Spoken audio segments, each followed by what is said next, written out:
าชินาวงศารามรุ่งเรืองรองส่องแสงพระธรรมสุดเลิศล้ำผู้ถิ่นธานีผู้คนไกลไกลรวมเติมบารมีด้วยศรัทธานำพาชีวีให้ลูกนี้สุขีเรื่อยมา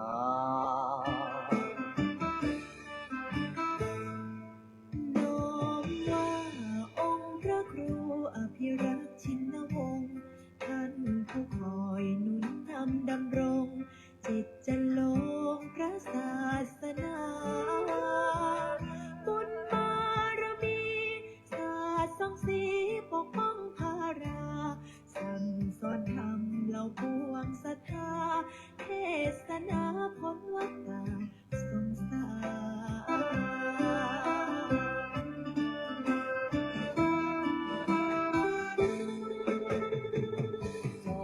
รราชันองค์มหาวชิราลงกรณ์ผู้ทรงเป็นมิ่งมหิศรคุณบอนคุ้มครอบเหตุพันในวโรกาสราชาพิเศษทะเลิงทวันยังสร้างอารามงดงามตระการถวายองค์ท่านเป็นราชกุศล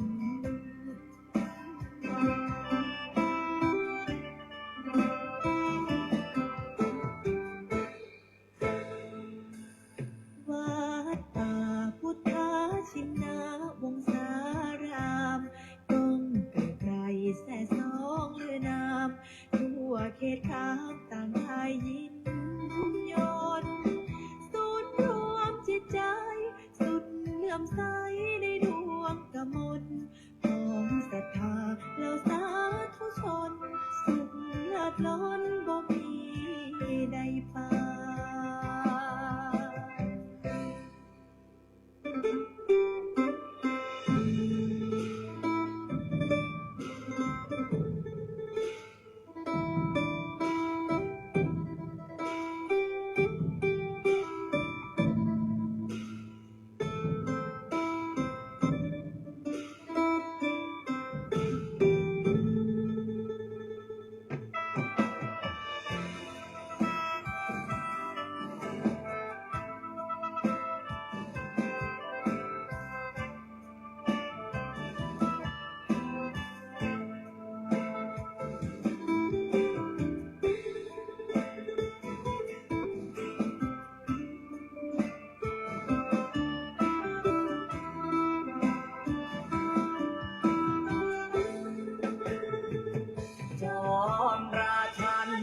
องค์มหาวชิราลงกรณ์ผู้ทรงเป็นมิ่งมหิศรคุณบอนคุ้มครอบเหตุพันในวโรกาสราชาพิเศษทะเลิงทวันจึงสร้างอารามงดงามตระการถวายองค์ท่านเป็นราชกุศล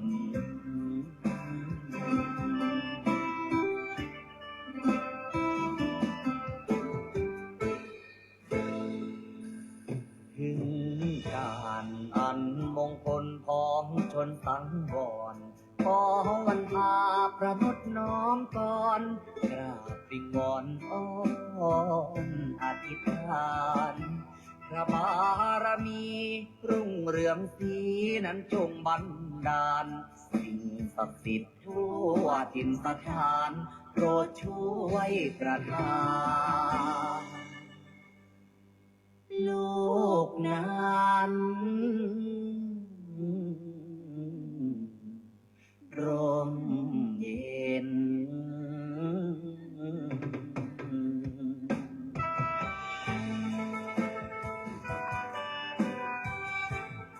ขอความนอบน้อมในพระรัตนตรัยอันมีคุณพระพุทธคุณพระธรรมคุณพระสงฆ์ขอ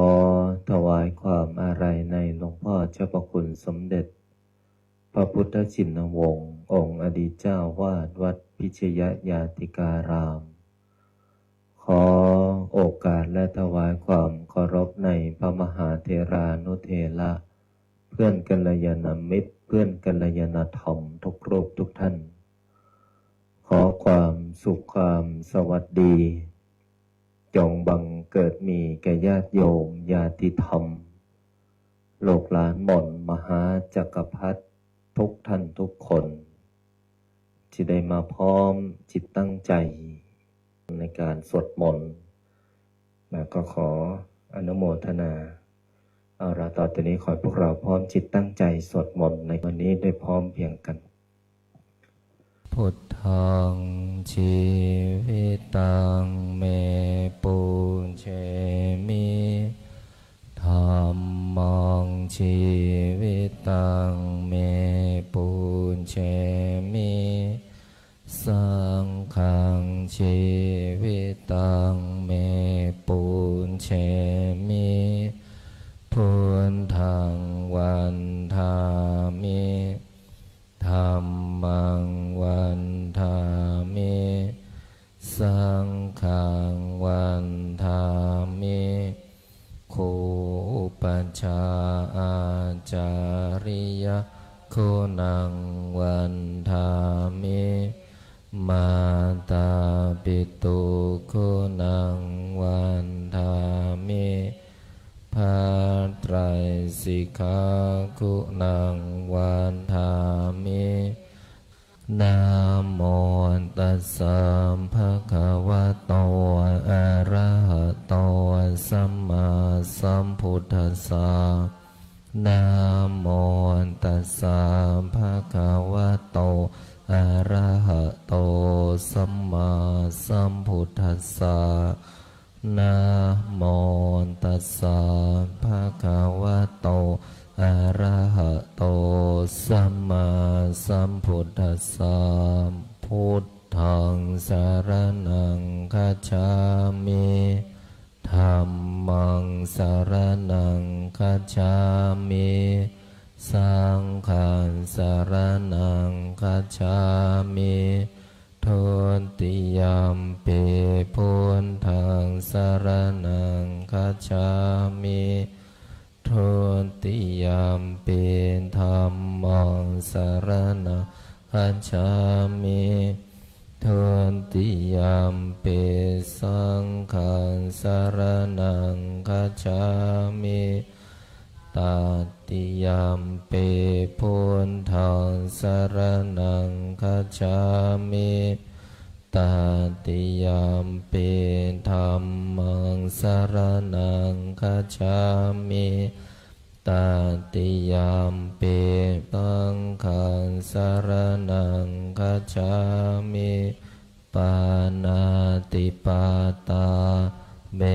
รมณีสิกขาปัฏฐานสมาธิยามิอาทินนาทานาเวรมณีสิกขาปัฏฐานสมาธิยามิกาเมสุมิจฉาจาราเวรมณีสิกขาปัฏฐานสมาธิยามิโม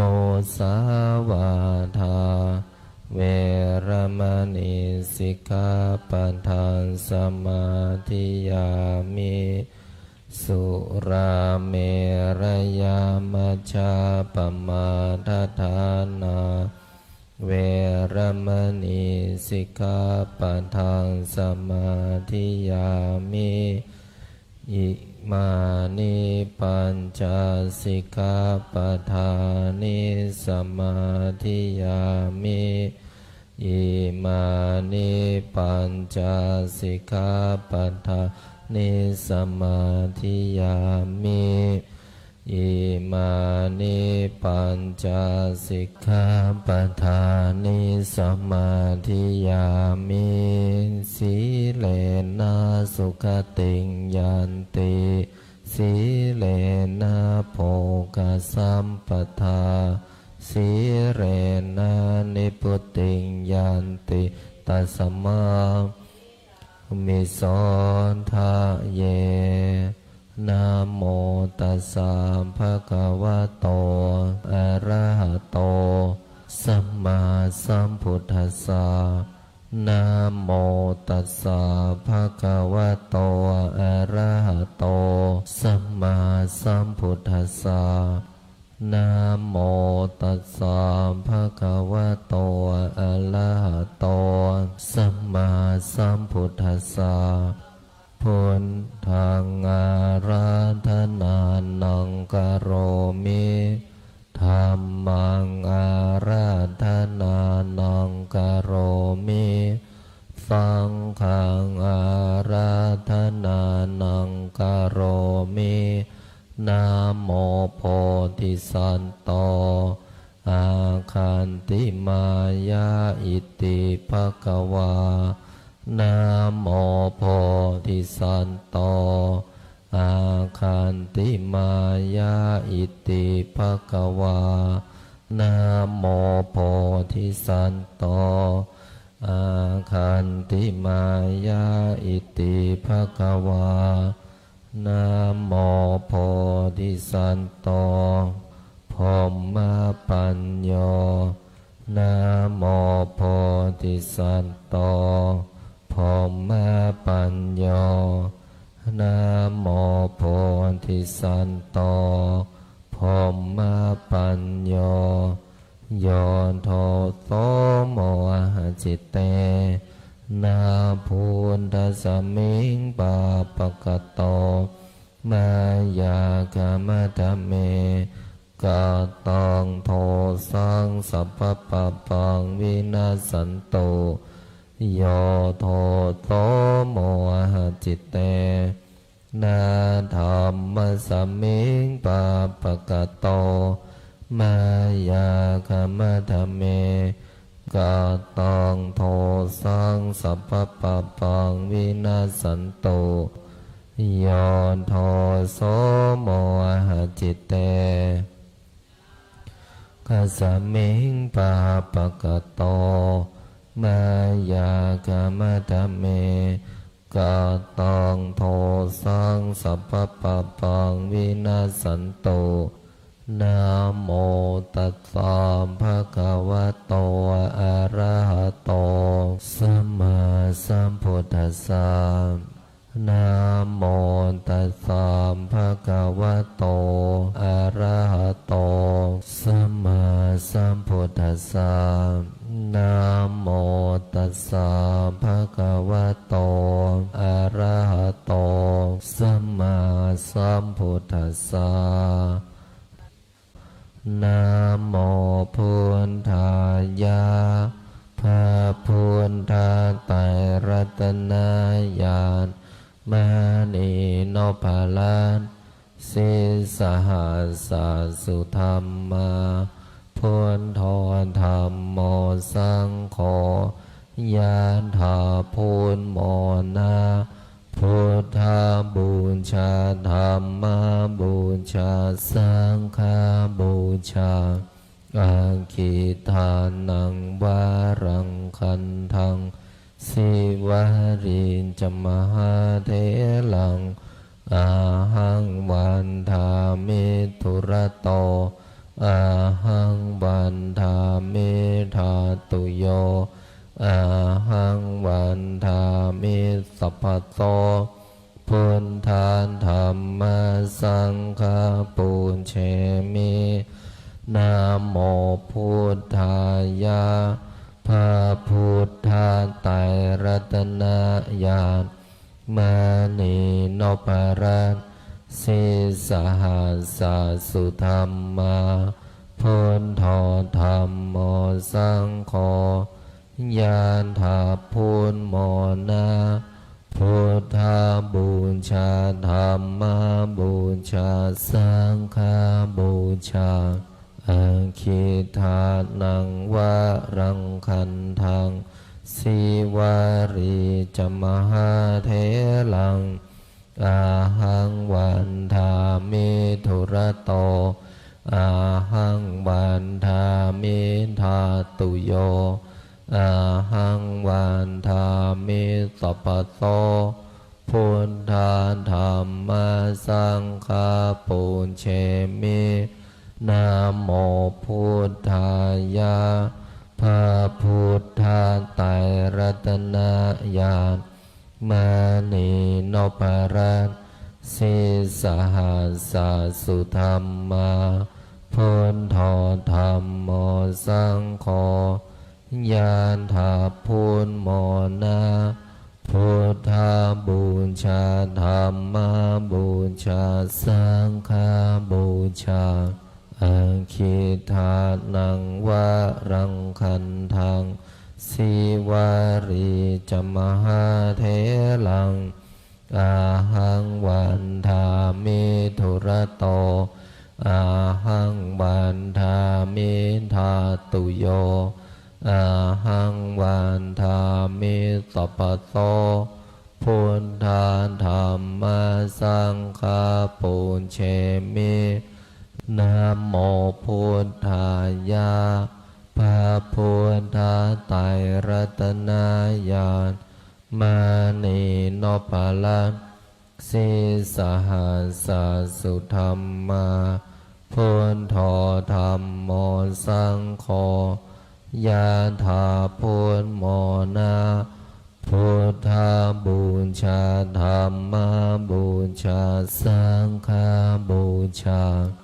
อาคิทานังวะรังคันทังสิวาริจมหาเถลังอาหังวันทามิธุระโต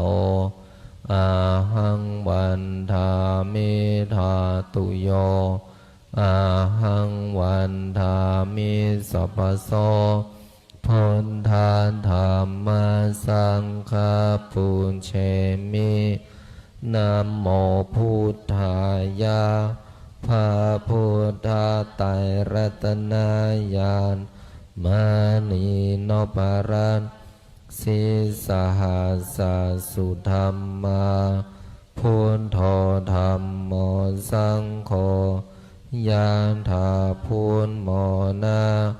พุทธาบูชาธัมมาบูชาสังฆาบูชาอาคิทานังวะรังคันทังสิวาริจมหาเถลังอาหังวันทามิธุระโตอาหังวันทามิธาตุโยอาหังวันทามิสัพพโสพุทธาธัมมาสังฆาปุญเชมินะโมพุทธายะ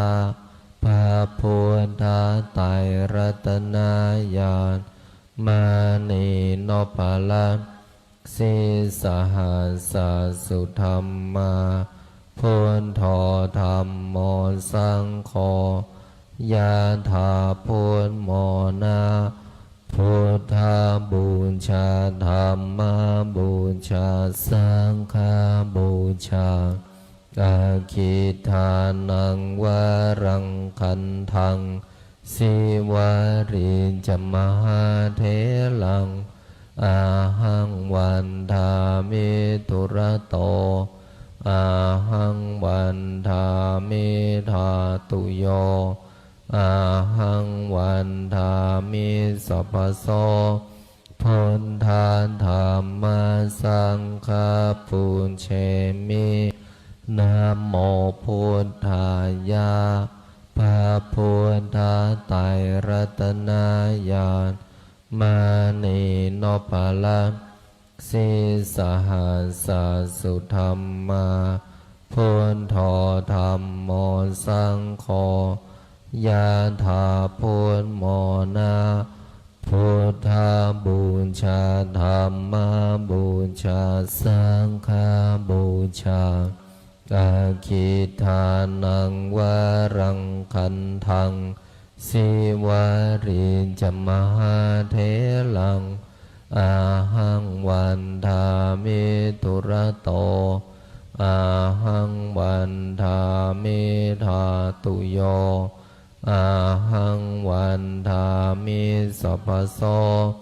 พุ พุทธาธัมมาสังฆาปุญเชมินะโมพุทธายะพระพุทธไตรรัตนญาณมานีโนปะละสิสหัสสะสุธรรมาพุทโธธัมโมสังโฆยะถาพุทโมนะพุทธาบูชาธัมมาบูชาสังฆาบูชาอาคิทานังวารังคันทังสิวาริจมหาเถลังอาหังวันทามิตุระโตอาหังวันทามิธาตุโยอาหังวันทามิสัพพโสพุทธาธัมมาสังฆาปุญเชมินะโมพุทธายะพระพุทธไตรรัตนญาณมานีโนปะละสิสหัสสะสุธรรมาพุทโธธัมโมสังโฆยะถาพุทโมนะพุทธาบูชาธัมมาบูชาสังฆาบูชาอาคิทานังวารังคันทังสิวาริจมหาเถลังอาหังวันทามิตุระโตอาหังวันทามิธาตุโยอาหังวันทามิสัพพโสพุทธาธัมมาสังฆาปุญเชมินะโมพุทธายะพระพุทธไตรรัตนญาณมานีโนปะละสิสหัสสะสุธรรมาพุทโธธัมโมสังโฆยะถาพุทโมนะพุทธาบูชาธัมมาบูชาสังฆาบูชาอาคิทานังวารังคันทังสิวาริจมหาเถลังอาหังวันทามิตุระโตอาหังวันทามิธาตุโยอาหังวันทามิสัพพโสพุทธาธัมมาสังฆาปุญเชมินะโมพุทธายะพระพุทธไตรรัตนญาณมานีโนปะละสิสหัสสะสุธรรมาพุทโธธัมโมสังโฆยะถาพุทโมนะพุทธาบูชาธัมมาบูชาสังฆาบูชาอาคิทานังวารังคันทังสิวาริจมหาเถลังอาหังวันทามิตุระโตอาหังวันทามิธาตุโยอาหังวันทามิสัพพโสพุทธาธัมมาสังฆาปุญเชมินะโมพุทธายะพระพุทธไตรรัตนญาณมานีโนปะละสิสหัสสะสุธรรมาพุทโธธัมโมสังโฆยะถาพุทโมนะพุทธาบูชาธัมมาบูชาสังฆาบูชาอาคิทานังวารังคันทังสิวาริจมหาเถลังอาหังวันทามิตุระโตอาหังวันทามิธาตุโยอาหังวันทามิสัพพโสพุ พุทธาธัมมาสังฆาปุญเชมินะโมพุทธายะพระพุทธไตรรัตนญาณมานีโนภลังสิสหัสสุธรรมาพุทโธธัมโมสังโฆยะถาพุทโมนะพุทธาบูชาธัมมาบูชาสังฆาบูชาอาคิทานังวารังคันทังสิวาริจมหาเถลังอาหังวันทามิตุระโตอาหังวันทามิธาตุโยอาหังวันทามิสัพพโสพุทธาธัมมาสังฆาปุญเชมินะโมพุทธายะพระพุทธไตรรัตนญาณมานีโนภลังสิสหัสสุธรรมาพุทโธธัมโมสังโฆยะถาพุทโมนะ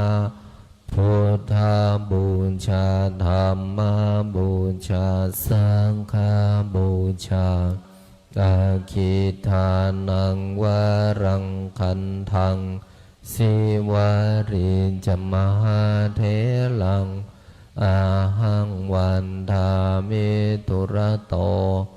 อาหังวันทามิธาตุโย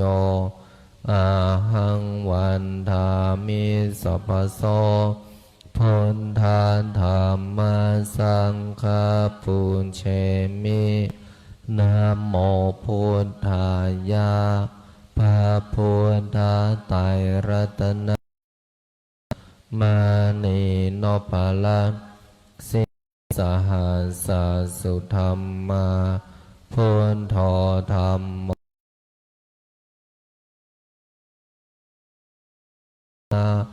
พุทธาบูชาธัมมาบูชาสังฆาบูชาอาคิทานังวารังคันทังสิวาริจมหาเถลังอาหังวันทามิตุระโตอาหังวันทามิธาตุโยอาหังวันทามิสัพพโสพุทธาธัมมาสังฆาปุญเชมินะโมพุทธายะพระพุทธไตรรัตนญาณมานีโนภลัง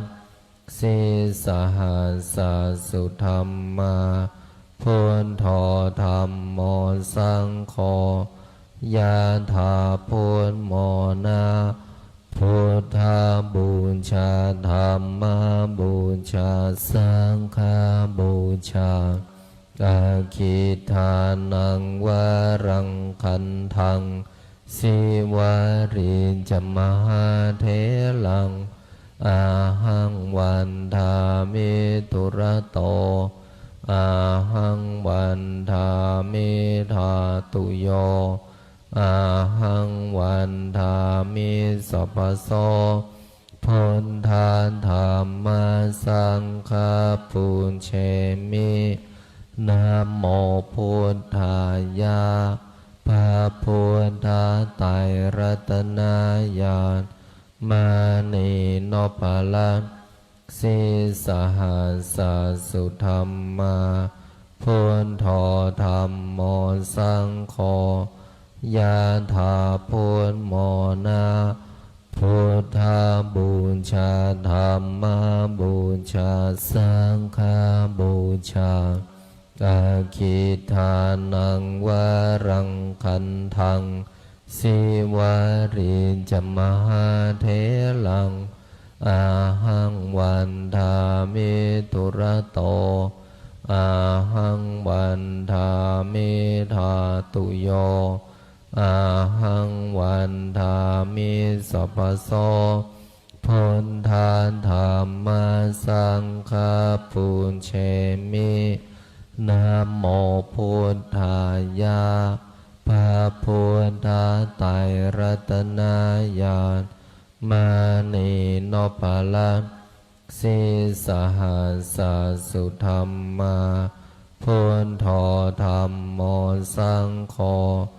ยะถาพุทโมนา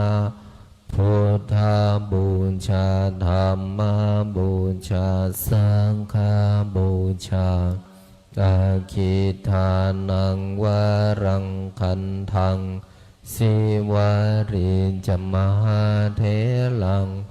อาหังวันทามิทุระโตอาหังวันทามิธาตุโยอาหังวันทามิสัพพโสพุทธาธัมมาสังฆาปุญเชมินะโมพุทธายะพระพุทธไตร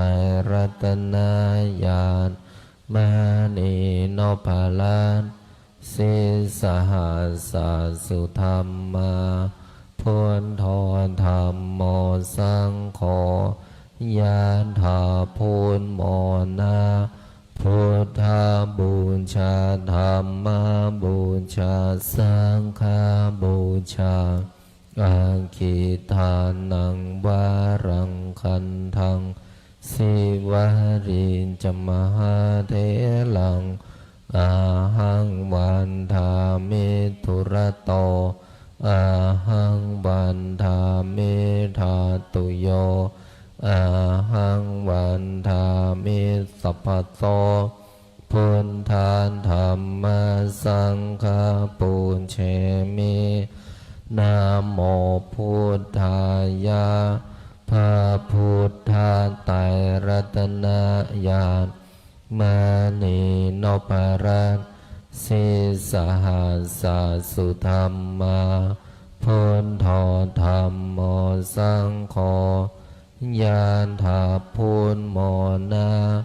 พุทธาบูชาธัมมาบูชาสังฆาบูชา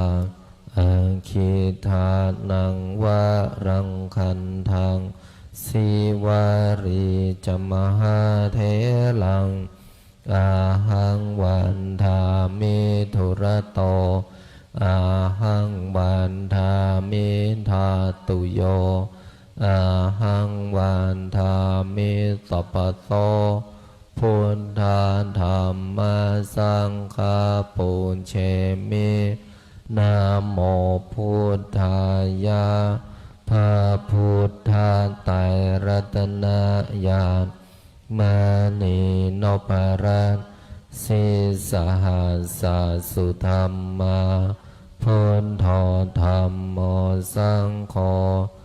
ยะถาพุทโมนาพุทธาบูชาธัมมาบูชาสังฆาบูชาอาคิทานังวารังคันทังสิวาริจมหาเถลังอาหังวันทามิทุระโตอาหังวันทามิธาตุโยอาหังวันทามิสัพพโสพุทธาธัมมาสังฆาปุญเชมินะโมพุทธายะพระพุทธไตรรัตนญาณมานีโนภลังสิสหัสสุธรรมาพุทโธธัมโมสังโฆยะถาพุทโมนาพุทธาบูชาธัมมาบูชาสังฆาบูชาอาคิทานังวารังคันทังสิวาริจมหาเถลังอาหังวันทามิทุระโตอาหังวันทามิธาตุโยอาหังวันทามิสัพพโสพุทธาธัมมา มินะโมพุทธายะพระพุทธไตรรัตนญาณมานีโนปารันสิสหัสสสุธรรมาพุทโธธรรมโมสังโฆยานถาพุทโมนาพุทธาบูชาธรรมบูชาสังฆบูชาอาคิตานังวารังคันทังสิวาริจมหาเถลังอาหังวันทามิทุระโตอาหังวันทามิธาตุโยอาหังวันทามิสัพพโตพุทธาธรรมสังฆปูเชมินะโมพุทธายะพระพุทธไตรรัตนญาณมานีโนปาลันสิสหัสสสุธรรมาพุทโธธรรมโมสังโฆยะถาพุทโมนา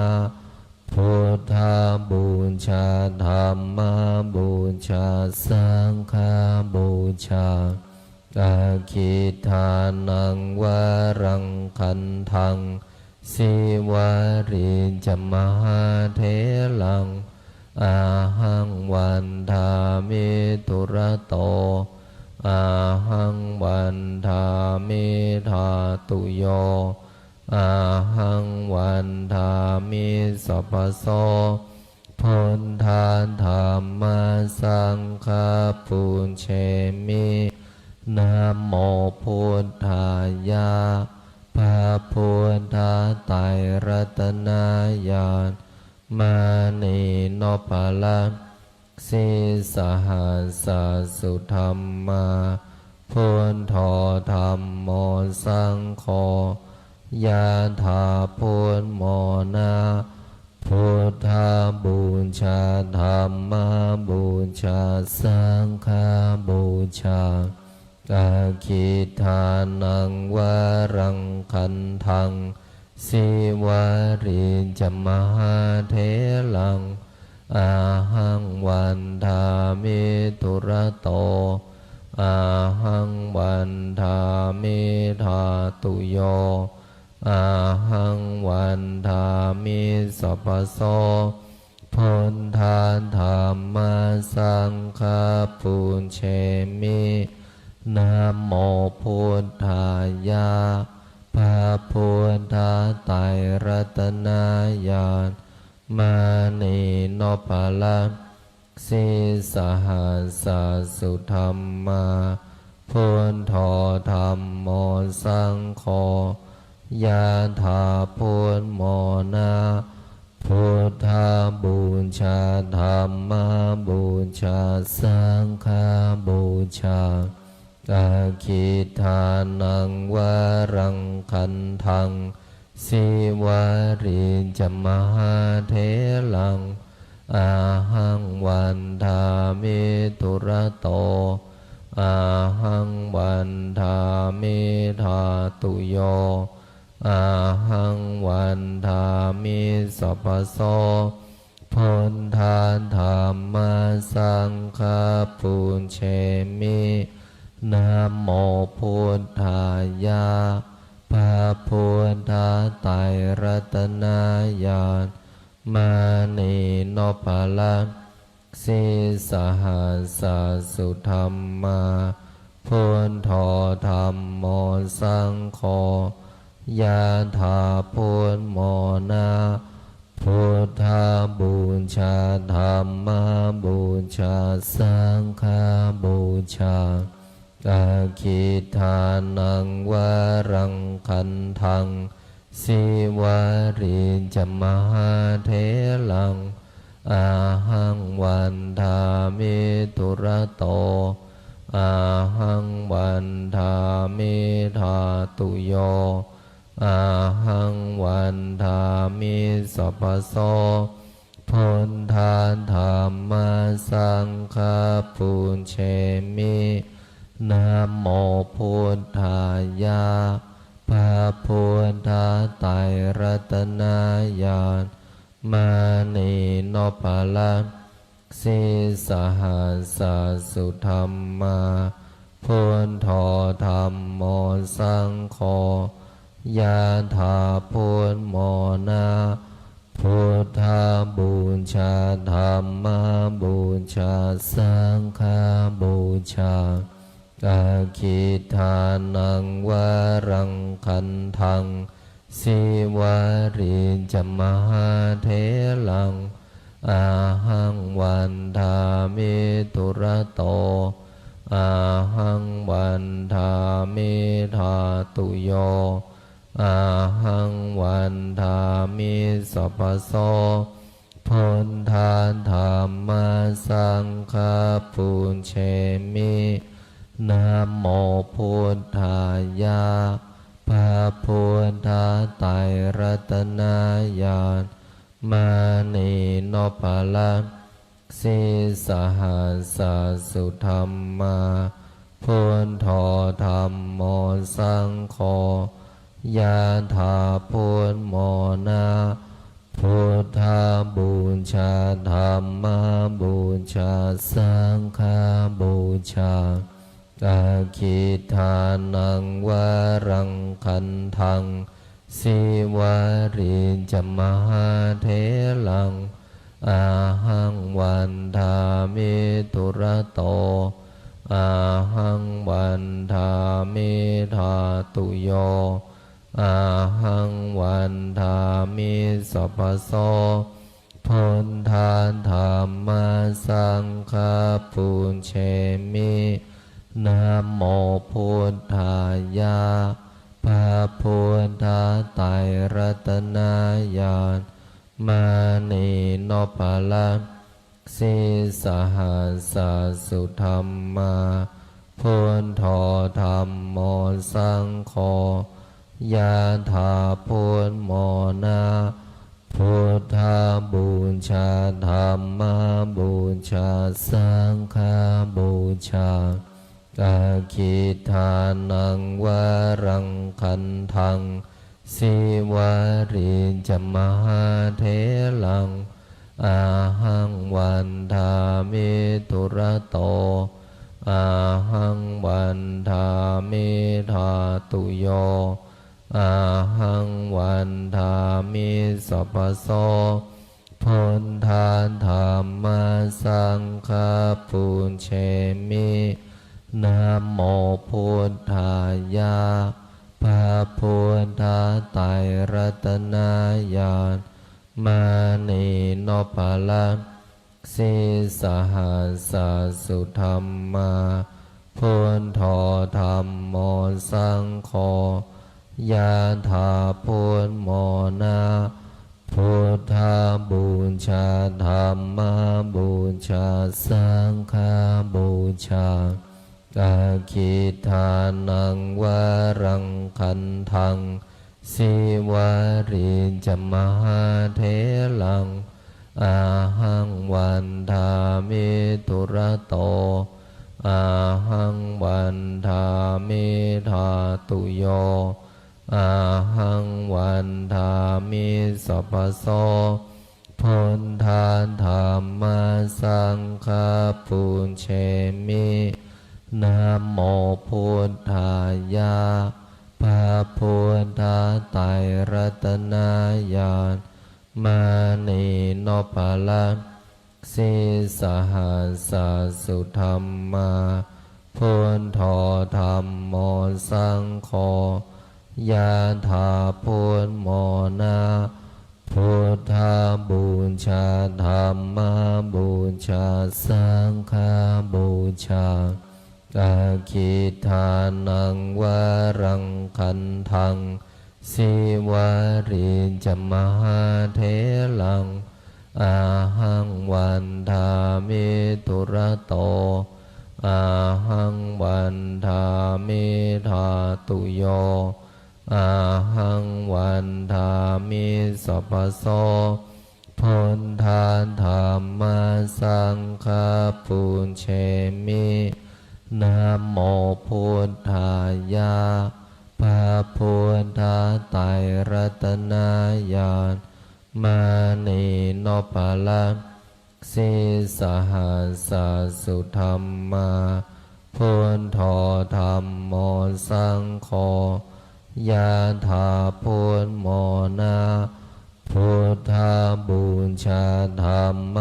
บูชาสังฆบูชาอาคิทานังวรังคันทังสิวาริจมหาเถ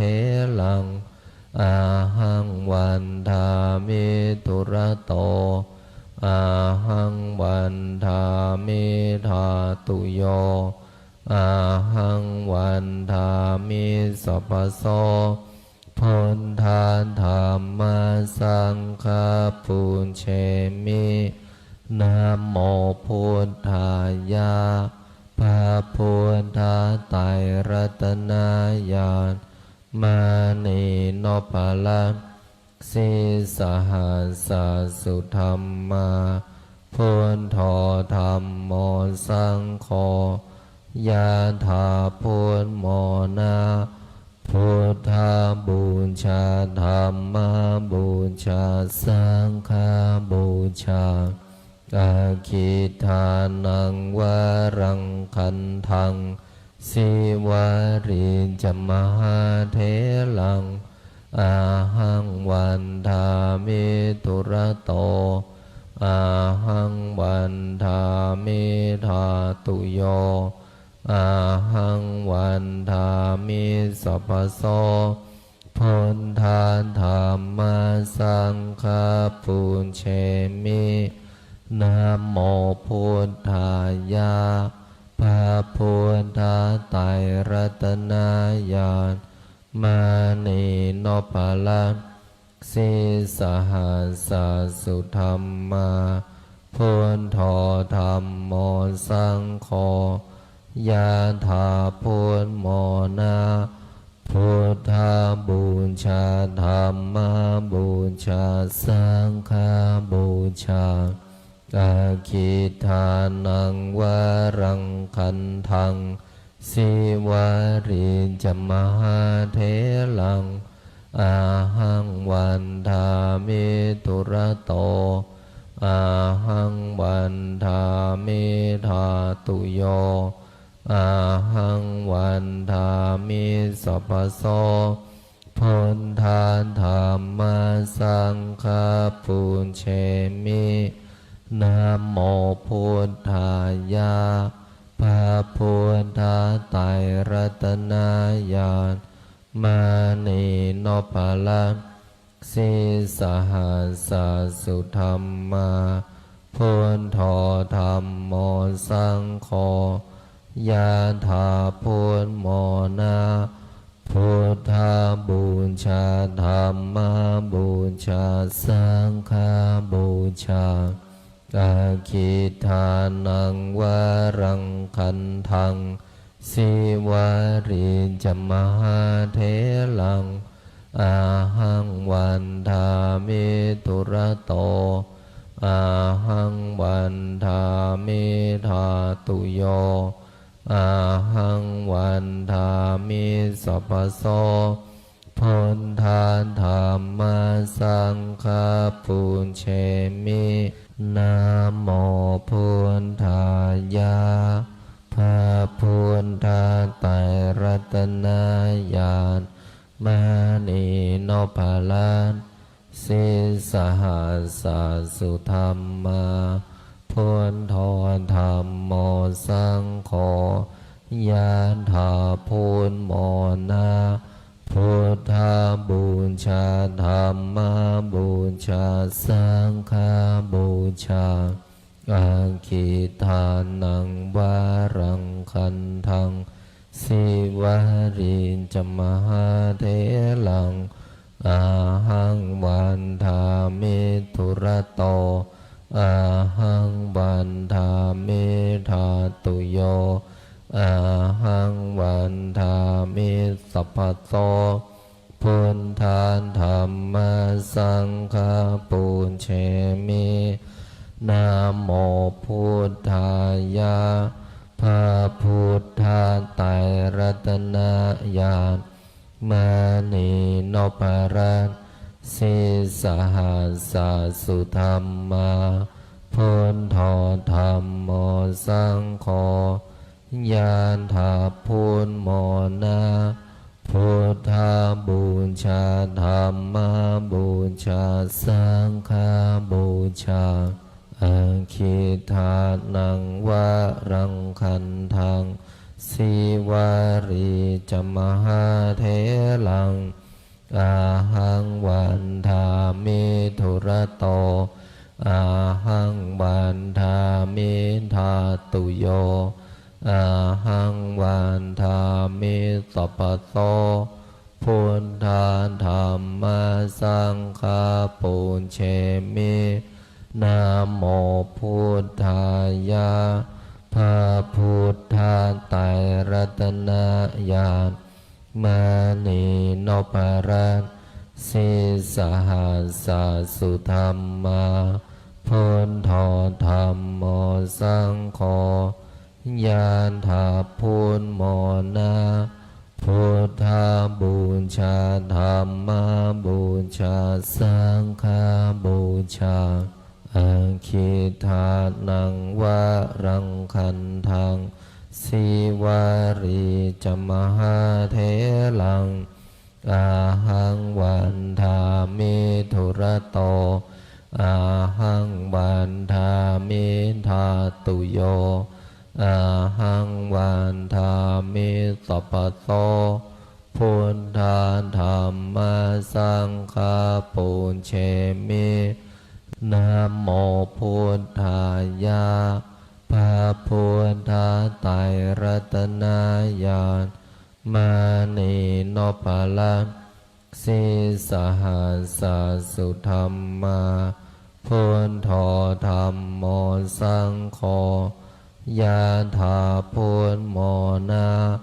พุทธาบูชาธัมมาบูชาสังฆาบูชาอาคิทานังวะรังคันทังสิวารีจมหาเถลังอาหังวันทามิธุระโตอาหังวันทามิทาตุโยอาหังวันทามิสัพพโสพุทธาธัมมาสังฆาปุญเชมินะโมพุทธายะพระพุทธไตรรัตนญาณมณีนพรัตน์สิสหัสสะสุธรรมาพุทโธธัมโมสังโฆยานถาพุทโมนาพุทธาบูชาธัมมาบูชาสังฆาบูชาอาคิทานังวะรังคันทังสิวารีจมหาเถลังอาหังวันทามิธุระโตอาหังวันทามิทาตุโยอาหังวันทามิสัพพโสพุทธาธัมมาสังฆาปุญเชมินะโมพุทธายะพระพุทธไตรรัตนญาณมณีนพรัตน์สิสหัสสะสุธรรมาพุทโธธัมโมสังโฆยะถาพุทโมนาพุทธาบูชาธัมมาบูชาสังฆาบูชาอาคิทานังวะรังคันทังสิวารีจมหาเถลังอาหังวันทามิธุระโตอาหังวันทามิทาตุโยอาหังวันทามิสัพพโสพุทธาธัมมาสังฆาปุญเชมิ นะโมพุทธายะพระพุทธไตรรัตนญาณมณีนพลัสสิสหัสสะสุธรรมาพุทโธธรรมโมสังโฆยะถาพุทโมนะพุทธบูชาธรรมบูชาสังฆบูชาอาคิทานังวะรังคันทังสิวาริจมหาเทลังอาหังวันทาเมตุระโตอาหังวันทาเมธาตุโยอาหังวันทาเมสัพพโตพุทธธรรมสังฆปุญเชมิสัมเพพุทธาสัมเพธัมมาสัมเพสังฆาปะลาปัตตาปัจเจกานันจะยังพรังอรหันตานันจะเตเชนาราคัมพันธามิสัมภาโสสัพเพพุทธาสัมเพธัมมาสัมเพสังฆาพระปัตตาปัจเจกานันจะยังพรังอรหันตานันจะเตเชนาราคัมพันธามิสัมภาโสสัมเพพุทธาสัมเพธัมมาสัมเพสังฆาพละปันตาปัญเจกานันจะยังพรังอรหันตานันจะเตเชนาราคัมพันธามิสัมภาโสพุทธังอธิธามิธัมมังอธิธามิสังฆังอธิธามิขออำนาจบุญกุศลที่เกิดจากการสวดมนต์บทมหาจักรพรรดิบุญใดกุศลใดที่สำเร็จแล้วจงประสิทธิประทานพรให้ลูกหลานมนต์มหาจักรพรรดิทุกท่านทุกคนจงมีแต่ความสุขความเจริญนึกคิดทำปรารถนาสิ่งใดขอให้สิ่งนั้นพันสำเร็จสมความปรารถนาทุกประการอีกทั้งขอให้ทุกคนอย่าอดอย่าอยากอย่ายากอย่าจนให้มั่งให้มีให้ร่ำให้รวยมีเงินมีทองเหลือกินเหลือเก็บเหลือใช้มีสุขภาพร่างกายที่แข็งแรงมีอายุขัยที่ยืนยาวถึง100 ปีทุกท่านทุกคนเทิน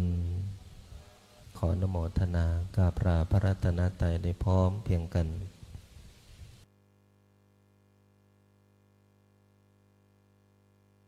อะระหังสัมมาสัมพุทโธภะคะวาพุทธังภะคะวันตังอภิวาเทมิสวากขาโตภะคะวะตะธัมโมธัมมังนามัสสามิสุปฏิปันโนภะคะวะโตสาวกสังโฆสา